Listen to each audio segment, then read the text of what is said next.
जब भी ओशो की बात होती है तो बहुत सारे लोगों के माइंड में बहुत अलग अलग तरीके से विचार आते हैं कि हे मित्रों, मैं जो बोलने वाला हूँ उसके संबंध में आपको कुछ पता है या नहीं पता है। कोई भी चुप होने को राजी नहीं था। मन की जो सामर्थ्य है, मन की जो शक्ति है, मन की जो शांति है, मन का जो दर्पण है वो हो जाता है।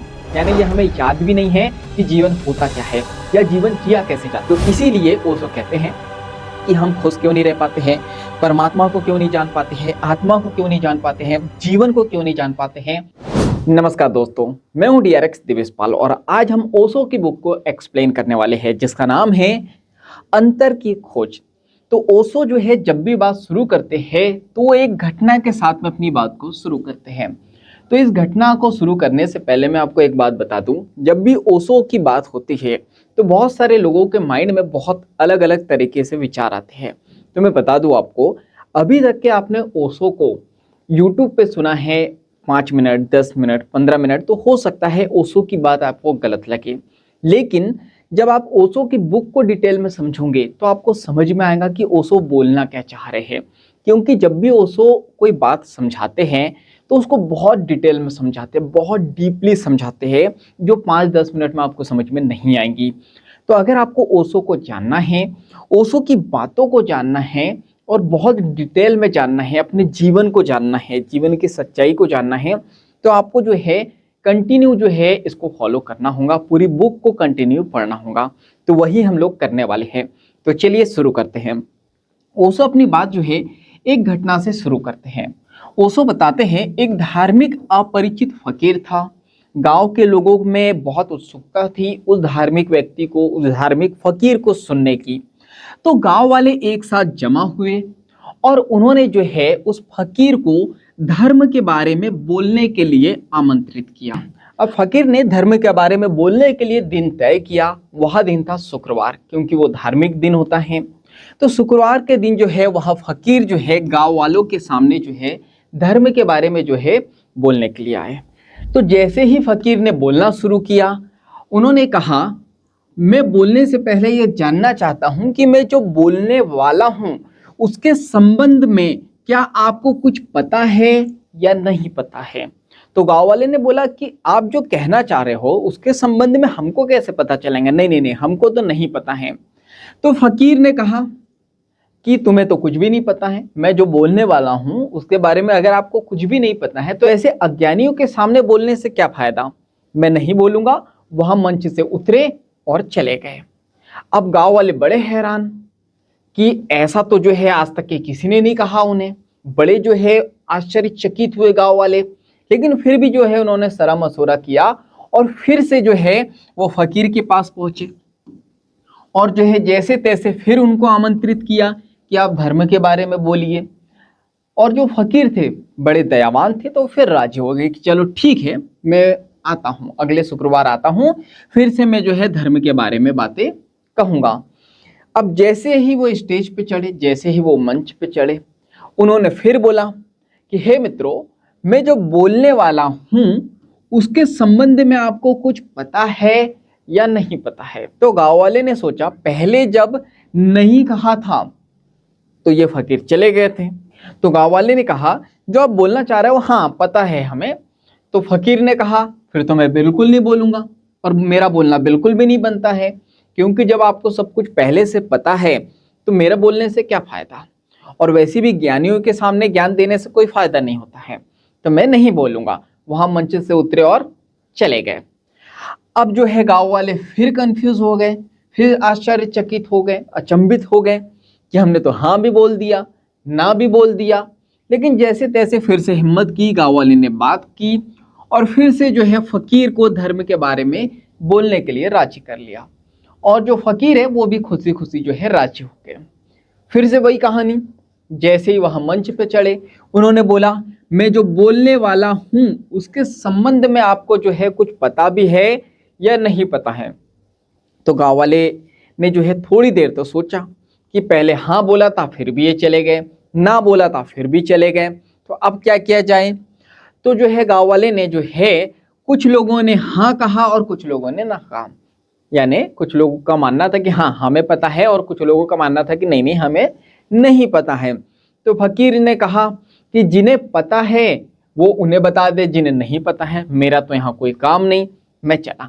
वहां मंच से उतरे और फिर चले गए, और ऐसे ही वहां बातें अधूरी रह गई। तो ओशो कहते हैं, मैं आपसे पूछता हूं चौथा उत्तर क्या हो सकता है? चौथा उत्तर क्या हो सकता है जो फकीर को दिया जा सकता था, जो फकीर को दिया जा सकता था? तो वो चौथा उत्तर आप मुझे बताओ। और अगर आपके पास में चौथा उत्तर नहीं है तो मैं भी फकीर की तरह करूं कि मैं भी यहां से उठूं और चले जाऊं। लेकिन ओशो कहते हैं मैं इतना कठोर दिल वाला नहीं हूं, तो मैं आपको जो है चौथा उत्तर जरूर बताऊंगा। तो ओशो कहते हैं जो चौथा उत्तर है, अगर आपने इसे जान लिया तो आपका जो जीवन है वो धन्य हो जाएगा।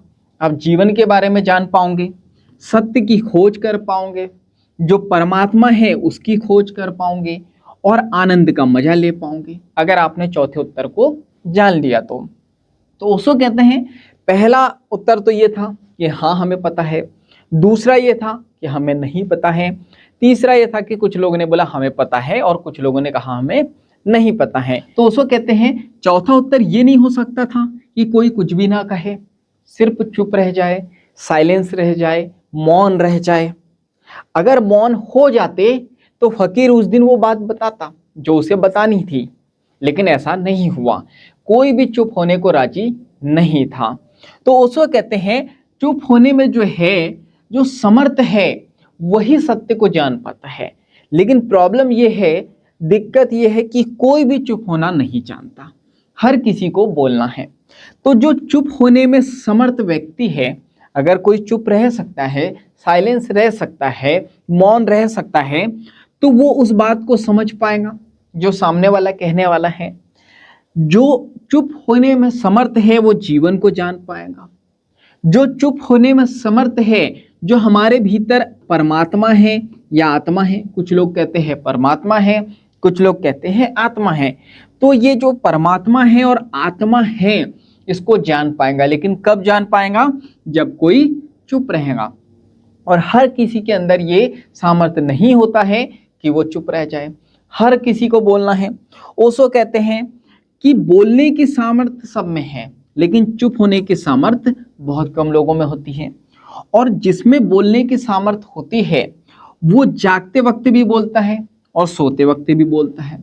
सोते वक्त सपने देखता है, सपने में बोलता है, मन में बोलता है, तो वो सोते वक्त भी बोलता है और जो है जागते वक्त भी बोलता है। कोई से बातें कर रहा होता है तब भी बोलता है, और अगर वहां किसी से बातें ना करे फिर भी मन में बोलते रहता है। तो मन में ये जो चैटरिंग चलते रहती है, निरंतर बोलना चलता रहता है, हमारे मन में निरंतर जो ये शब्द चलते रहते हैं, तो ओशो कहते हैं अगर निरंतर आपके मन में शब्द चल रहे हैं, निरंतर आप बोल रहे हो, तो मन में जो है, मन की जो सामर्थ्य है, मन की जो शक्ति है, मन की जो शांति है, मन का जो दर्पण है वो खो जाता है, वो नष्ट हो जाता है। यानी जो हमारा मन है, इसे सुपर पावर कहा जाता है। कि ऐसा कहते हैं कि जिस व्यक्ति ने मन पे विजय कर लिया, मन को जीत लिया, वो पूरी दुनिया जीत सकता है। तो ये जो शक्ति है इसे हम लोग खो देते हैं। ठीक है, तो यहाँ पे जो है 1 मिनट, तो उसको कहते हैं क्यों? क्योंकि हम निरंतर बोलते रहते हैं, इस वजह से हम लोग जो है मन की शक्ति को क्या कर देते हैं, खो देते हैं। जिसमें जीवन जीना और जिया जा सकता है ऐसी शक्ति होती है। अगर मन की शक्ति है तो आप जीवन को जीना सीख सकते हो, जीवन को आप आनंद तरीके से जी सकते हो। लेकिन ऐसा नहीं होता है, ये हमें स्मरण भी नहीं है, यानी ये हमें याद भी नहीं है कि जीवन होता क्या है या जीवन जिया कैसे जाता है। जैसे बचपन में हम लोग मस्त मौला होके जो है जीवन जिया करते थे, बहुत आनंद तरीके से जीते थे। और अगर जो व्यक्ति शांत हो जाता है वो जीवन को जान पाता है। लेकिन ये पूरी तरीके से भूल चुके हैं हम लोग। क्यों? क्योंकि हम निरंतर बोल रहे हैं, हमारे अंदर चुप रहने की सामर्थ्य ही नहीं है। हमें जो है बोलने की सामर्थ्य है हमारे पास में, हम निरंतर बोलते रहते हैं। कोई हमसे बोले तो भी हम बोलते हैं, कोई हमसे ना बोले तो भी हम बोलते रहते हैं। सोते वक्त, जागते वक्त हम निरंतर बोलते ही रहते हैं। तो उसको कहते हैं अगर आप चुप रहने में असमर्थ हो तो जो है जीवन जानने से जो है वंचित रह जाता है। अगर आप जो है निरंतर बोलते रहोगे बोलते रहोगे बोलते रहोगे और चुप नहीं रहोगे, शांत नहीं रहोगे, तो जो जीवन के बारे में जानना है आप उससे वंचित रह जाओगे, आप जीवन को नहीं जान पाओगे। और अगर आपको जीवन को जानना है तो इसके लिए लगेगा साइलेंट माइंड, मौन, चुप। तो इसीलिए ओशो कहते हैं कि हम खुश क्यों नहीं रह पाते हैं, परमात्मा को क्यों नहीं जान पाते हैं, आत्मा को क्यों नहीं जान पाते हैं, जीवन को क्यों नहीं जान पाते हैं, सत्य को क्यों नहीं जान पाते हैं। उम्मीद है इसका आंसर आपको मिला होगा। क्यों नहीं जान पाते हैं? क्योंकि हम चुप नहीं रहते हैं। जब भी हमें कोई कुछ बताना चाहता है तो हम कुछ ना कुछ बोल देते हैं, और जो व्यक्ति बोलने में सामर्थ्य है, जिसके पास बोलने की सामर्थ्य है, वो कुछ जान ही नहीं सकता, वो जीवन को नहीं जान सकता है। वो अगर जीवन को जानना है तो क्या करना होगा? साइलेंट माइंड रखना होगा, मौन रहना होगा, चुप रहना होगा। तो उम्मीद है बहुत सारी चीजें आपको सीखने को मिली होंगी, लेकिन बस ये शुरुआत है। इसके आगे जो है कंटिन्यू चीजों को हम लोग समझने वाले हैं। तो मैंने कहा आपसे कि ओशो को 5-10 मिनट सुनने से जो है आप ओशो की विचारधारा को नहीं समझ पाओगे। ओशो को निरंतर आपको जानना पड़ेगा। ओशो ने जो है एक चीज को समझाने के लिए कई दिन लगा दिए, लेकिन हम जो है उतना समय नहीं लगा पाते हैं, इसलिए ओशो के शब्द हमें जो है गलत लगते हैं, ओशो के विचार हमें गलत लगते हैं। तो अगर आपको जीवन को जानना है, ओशो की विचारधारा को जानना है, तो आपको ओशो को जो है निरंतर जानना होगा, और वही जो है हम करने वाले हैं। हम ओशो की पूरी बुक को जो है एक्सप्लेन करने वाले हैं। तो चलिए आज के लिए इतना ही। धन्यवाद आपका, आपने पूरा वीडियो देखा। आप आगे के वीडियो देखने के लिए चैनल को सब्सक्राइब कर सकते हो, बेल आइकन को दबा सकते हो, और इस वीडियो को ज़्यादा से ज़्यादा लोगों तक शेयर कर सकते हो, क्योंकि जब हम दूसरों की हेल्प करते हैं तो ये नेचर हमारी हेल्प करता है। तो चलिए बाकी हम लोग मिलेंगे अगले वीडियो में, इसी तरह हंसते हुए, मुस्कुराते हुए, लाइफ में आगे बढ़ते हुए और कुछ नया नया सीखते हुए। धन्यवाद।